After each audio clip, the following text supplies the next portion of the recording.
Hi friends. இன்றைக்கி நம்ம வந்து ரொம்ப துணி இருந்துச்சுன்னா வந்து நம்ம குளத்துக்கு துவைக்க போவோம். கொஞ்சம் துணி இருந்துச்சு அப்படின்னா வீட்டிலையே துவைச்சிரும். இன்றைக்கி வந்து நம்ம கோயிலில் திருவிழாலாம் வந்துச்சா, அதில் வந்து நிறைய துணி ஆயிடுச்சு.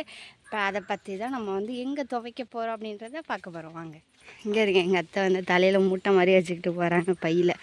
இப்போ போயிட்டு நான் பைக் எடுத்துகிட்டு எங்கள் அத்தையை கூட்டிகிட்டு அங்கே குளத்துக்கு போவாங்க. ஓகே, நம்ம வந்து குளத்துக்கு வந்தாச்சு. துணியெல்லாம் இப்போ எடுத்து நினைக்க போகிறோம்.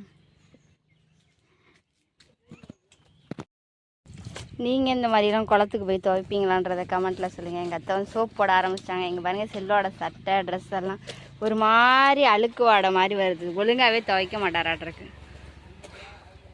ஓகே, நான் வந்து துவைச்சிட்டு கண்டினியூ பண்ணுறேன். அது என்னமோ நம்ம வீட்டில் எவ்வளோ தண்ணி இருந்தாலும் இங்கே வந்து அரை மணி நேரத்தில் நானே எங்கள் அத்தையும் துவைச்சிட்டேங்க. பாருங்கள், தண்ணி வடிஞ்சிக்கிட்டு இருக்கு. இப்போ போய் துணி காய போட வேண்டியதான்.